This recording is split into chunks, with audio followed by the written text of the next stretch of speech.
अब मैं आपको एक एक्सरसाइज बताता हूँ। छोटा सा सिंपल सा एक्सरसाइज है, लेकिन यहाँ से आप शुरुआत कर सकते हैं। आपको अपनी लाइफ में वो जो लूप है, जो नॉट लवेबल वाला जो लूप है, उसको तोड़ना है। कहीं ना कहीं से तो शुरुआत करनी ही पड़ेगी। अगर आपके सबकॉन्शियस माइंड में आपके अनजाने में ऐसे काफ़ी मेमोरीज फीड हो गई हैं जो आपको नॉट लवेबल वाली फीलिंग या फिर नॉट लवेबल वाला इमोशन सबकॉन्शियसली क्रिएट कर रही हैं, तो अब आपको कॉन्शियसली ऐसे स्टेप्स लेने पड़ेंगे कि आपका जो सबकॉन्शियस है उसकी रीप्रोग्रामिंग या फिर रीवायरिंग होनी चाहिए। तो वो किस तरीके से करना है? सबसे पहले अगेन आपको थोड़ा सा डीप मेडिटेटिव स्टेट में आना है। तो यहाँ पर आप किसी ऐसी जगह पे बैठिए जो कि जहाँ पर आपका मन लगे और जहाँ पर आप थोड़ा सा पीसफुल फील करें और आपके घर के बाकी सब मेंबर से थोड़ा सा अलग हो। आप चाहे तो अपने घर के सोफ़ा पे बैठ के या फिर बेड पे बैठ के भी कर सकते हैं। तो आप आराम से वहाँ पे बैठिए, आंख बंद करके आप अपने पास्ट में जाइए। सबसे पहले आपको अपने पास्ट में जाना है, अपने पास्ट को ठीक करना है, रीवायर करना है। इसे एक तरीके का सेल्फ हिप्नोसिस भी आप कह सकते हैं। बस आंख को बंद करके पहले आप जिस भी भगवान को मानते हैं, भगवान, अल्लाह, गॉड, आप कुछ भी कह सकते हैं, बस आप आंख बंद करके थोड़ा सा उनके बारे में सोचिए और आप डेली की जो भी थॉट्स आप सोचते हैं उन सब थॉट्स को अपने माइंड में आने दीजिए, मगर उस तरफ ध्यान मत दीजिए। फोकस कीजिए बस उस यूनिवर्सल कॉन्शियसनेस की तरफ और धीरे धीरे अपने माइंड को शांत करते जाइए।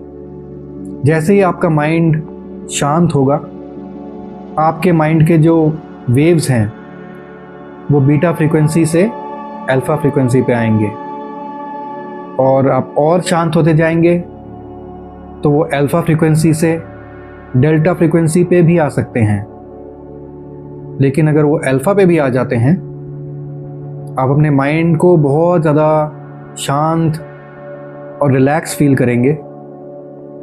उसके बाद धीरे धीरे बैक जाइए, पास्ट में जाइए और देखिए पास्ट में वो कौन सा इवेंट हुआ था आपके साथ। ऐसी क्या सिचुएशन आपके साथ पास्ट में हुई थी जिसने आपको ये सोचने में मजबूर कर दिया कि आपको हमेशा धोखा मिलता है, जिसने आपको ये सोचने को मजबूर कर दिया कि आप सुंदर नहीं हैं। ऐसा क्या हुआ था पास्ट में? ऐसी क्या सिचुएशन हुई थी? या ऐसा कौन सा इंसान था? उसने क्या कहा आपको कि आपको नॉट लवेबल फील होना शुरू हुआ? कहीं ना कहीं ऐसा कोई ना कोई ट्रिगर ज़रूर हुआ होगा। अगर एक ही दिन में ये मेडिटेशन करके आपको वो पास्ट की चीज़ नहीं याद आती है तो कोई बात नहीं, आप रोज़ कीजिए इसको, लेकिन आपको एक ना एक दिन वो ट्रिगर पॉइंट ज़रूर याद आएगा जहाँ पर किसी ने आपको कुछ ना कुछ ऐसा कहा था या फिर कोई ना कोई ऐसी सिचुएशन हुई थी, मे बी किसी ने आपको धोखा दिया था, जिसके बाद से आपके माइंड में ये बैठ गया कि लड़के तो हमेशा धोखा देते हैं या लड़कियां हमेशा धोखा देती हैं या फिर कुछ भी। तो आप उस पॉइंट पे एक बार अपने आप को दोबारा ले जाइए जब आपको धोखा मिला था, या फिर वो जो सिचुएशन है जो आपके लिए एक ट्रिगर पॉइंट था, उस पॉइंट पे अपने आप को दोबारा ले जाइए। और अब आपको ये लूप चेंज करना है।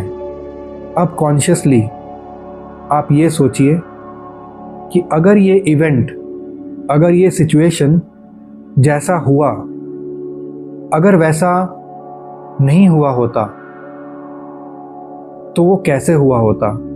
आइडियल सिचुएशन अगर हुई होती जिसने मुझे एम्पावर किया होता, जिसने मेरे अंदर एक पॉजिटिव फीलिंग लाई होती इंस्टेड ऑफ नेगेटिव फीलिंग, तो वो सिचुएशन किस तरीके से घटित हुई होती, वो घटना कैसे घटी होती कि मेरे माइंड में उसी घटना से नेगेटिविटी की बजाय पॉजिटिविटी आ गई होती।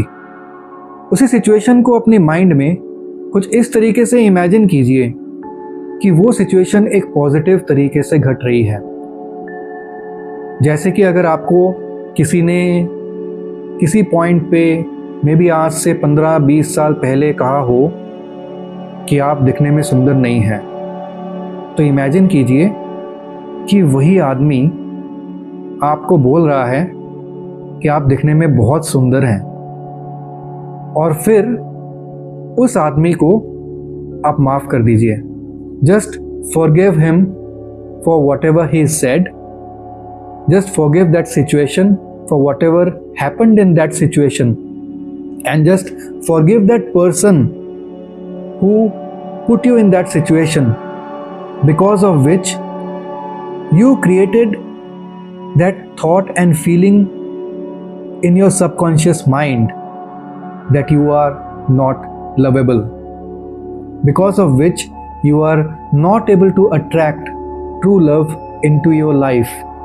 And now once the things are sorted in your past, आपने अपनी पास्ट की चीज़ों को, सिचुएशन को सॉर्ट आउट कर लिया है और इस सिचुएशन को और इस इंसान को आपने फॉरगिव कर दिया है, माफ़ कर दिया है, अब आप धीरे धीरे वापस प्रेजेंट में आओ और वो जो positive thought and feeling and emotion है प्यार वाली, उसको थोड़ी देर के लिए कंटिन्यू इस अल्फा स्टेट में फील करते रहो। और ऐसा फील करो एज इफ आपके ब्रेन से और आपके हार्ट से वो लव वाली जो वाइब्रेशंस हैं वो निकल रही हैं और बहुत दूर तक जा रही हैं। बस ऐसा चुपचाप बैठकर आप ऐसा फील करते रहिए। 20 मिनट्स का एक्सरसाइज ऐसा आप रोज़ करिए, 21 डेज तक तो करके देखिए। कुछ तो चमत्कार दिखेगा उसके बाद, कुछ तो चेंज दिखेगा उसके बाद। लेकिन जो भी कुछ आपने करना है वो ट्रूली बिलीव करके करना है कि हाँ, आप अपनी लाइफ में चेंज ला सकते हैं। मैं आपसे मिलता हूँ अगली वीडियो में, तब तक के लिए ओम नमः शिवाय।